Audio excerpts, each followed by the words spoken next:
Hey, good morning, everyone. Happy Monday morning to you, and welcome back to Morning Musings. Pardon me.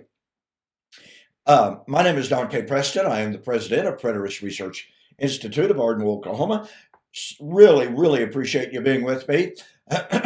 Hope you had a really good um, Halloween. Hope you had lots of friendly ghouls and goblins and all that kind of stuff. Uh, and hopefully no vandalism. So I've got an announcement to make.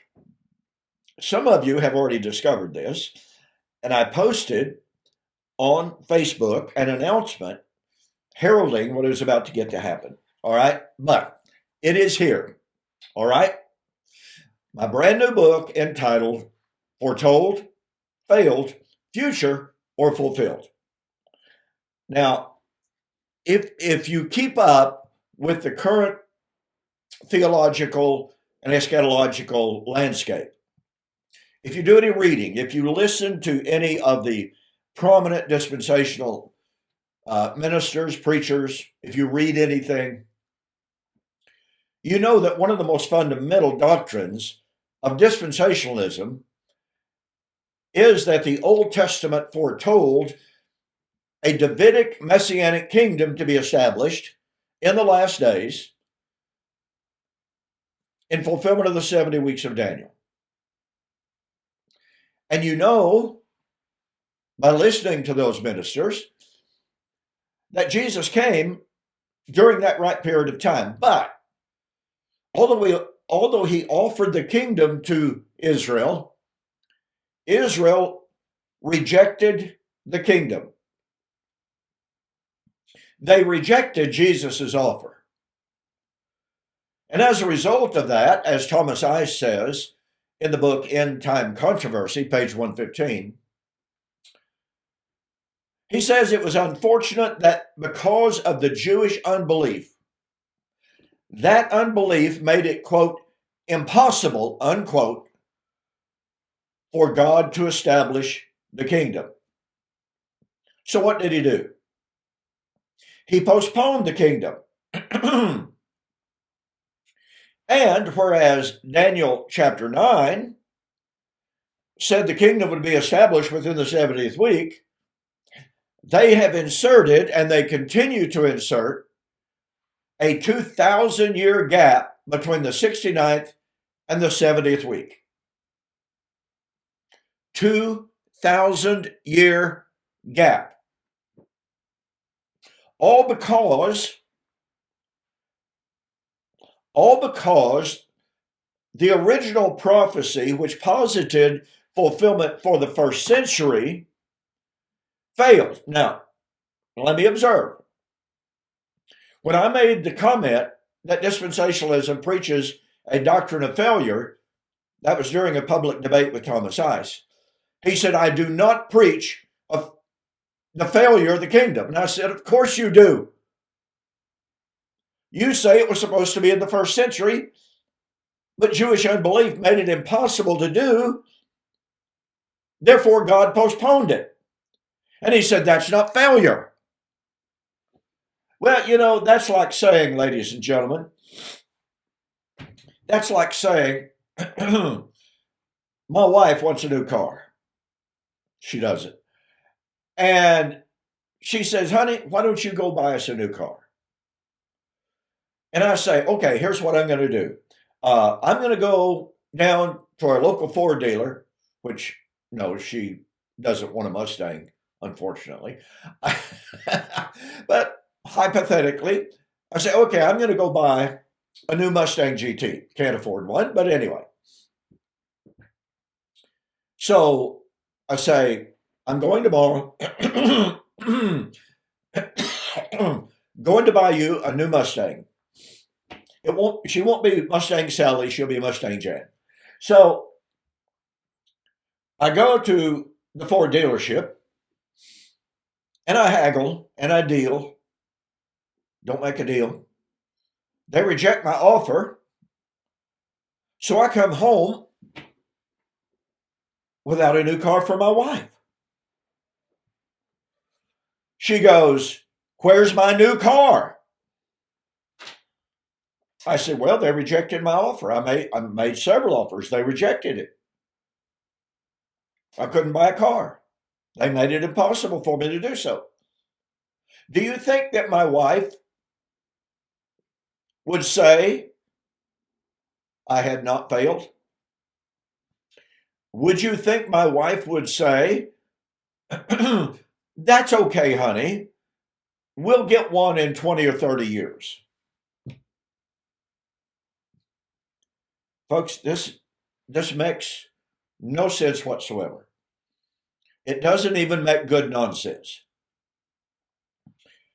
But that, in effect, and it's not a perfect illustration, but that, in effect, is exactly what dispensationalism says. Point number one, the kingdom, Messianic Davidic kingdom, was foretold in the Old Testament. And it was foretold to occur in the last days, in the first century, at the end of the Mosaic Law. But it wasn't established at that divinely ordained time. Even though Mark Hitchcock says that the great thing about studying prophecy is that prophecy is history written beforehand, and God determines what will happen, when it will happen, how it will happen. God predetermines all that. And yet this same man, Mark Hitchcock, says, yeah, Jesus came to establish the kingdom. He offered the kingdom. The Jews rejected it, and therefore God withdrew the offer. What happened to the claim? What happened to the claim that God controls what will happen, when it will happen, how it will happen?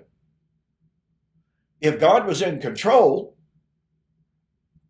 as Mark Hitchcock affirms, then Jewish unbelief would have no impact whatsoever on whether or not the kingdom would be established.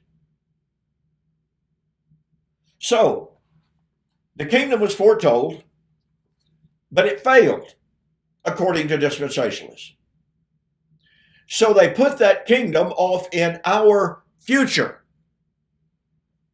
So far, 2,000 years removed from the time in which it was supposed to be established. But this book, ladies and gentlemen, proves beyond a shadow of a doubt, yes, the kingdom was prophesied, foretold, but it did not fail. It is not somewhere off in our future. It is, in fact, fulfilled. I've got to tell you, this, I'm not trying to pat myself on the back, but I want to tell you, this is an extremely powerful book.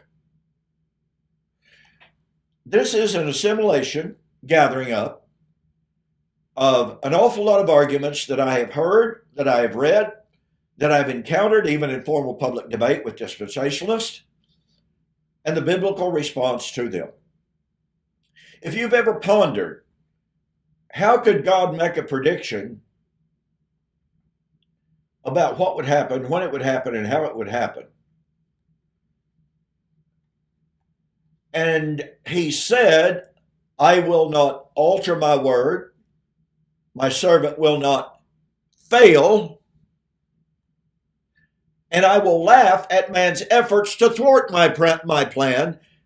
Folks, once you catch that, then you know that the dispensational paradigm crumbles in the light of Scripture.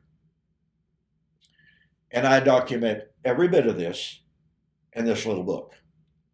Okay, go to my website, donkpreston.com, BibleProphecy.com. Now, my webmaster posted the ad yesterday for the month of November as an introductory price. Regular price will be $10.50 plus shipping. I wish I could offer free shipping. Unfortunately, I can't. Cost of shipping is just way too much these days. But for the month of November as an introductory price. The price is $8.50. I'm knocking a couple of dollars off. Extremely little margin on this book. I've cut the price to make this as affordable as possible. So $8.50 plus postage. Now, unfortunately, my website sometimes calculates too much postage. So if it calculates and charges too much postage, when we get your order, I will refund the overcharge. Okay? Just so you know. Bottom line is, get yourself a copy of Foretold, Failed, Future, but Fulfilled. This is one of the most reassuring, Christ glorifying, Bible vindicating books. And it's not a big book. All right? But it accomplishes all of that in its pages. Do yourself a favor. And by the way, let me reiterate what I posted on Facebook. If you are a regular contributor to our ministry, don't worry about ordering one. All right? If you're not yet a contributor to our ministry, if you sign up to be a regular contributor, you'll get a copy of the book. Now, look, we can't do that if you sign up for $3 or $4. I wish we could, but we just can't. Okay? Some of our long time supporters, it's a different deal. But if you were to sign up to support our ministry for $5 a month, you get a book and then you cancel. Sorry, can't do that. So get yourself a copy of the book. Okay, I'm almost out of time. So I'll just use this video this morning to introduce my brand new book. All right. Like I said, folks, I don't know of another book that is so succinctly effective in demonstrating the fallacy of dispensationalism. And look, I know there are an awful lot of dispensationalists who watch my videos. I know that there are an awful lot of them who have very serious questions about dispensationalism because they tell me so. If you're one of those, do yourself a favor and get this book. So with that said, I won't get back into our study of Israel's feast days and specifically Shemini Atzeroth today. Tomorrow, I'll pick up on it. Here's what we're going to do. Last Wednesday, we looked at Isaiah 24 and how Isaiah 24 predicted the end time gathering. You know, that's Sukkot, and the kingdom and the new creation that would follow. That's Shemini Atzeroth. And I made this observation, all right? I made this observation, and I develop it in this particular book. These are the days when all things must be fulfilled. Every constituent element of eschatology foretold in the Old Testament is set in a context undeniably and irrefutably of a prediction of the judgment of Old Covenant Israel and Jerusalem. Every single constituent element. And as I told you, I'm not going to examine every single one of the Old Testament passages. I am going to focus on some key, really key eschatological passages, and I'm going to show to you that those very passages not only foretold the end time event, they foretold the judgment of Jerusalem at that time. This is incredibly powerful stuff. In other words, you got to catch the power of this. I'll see you on the flip side.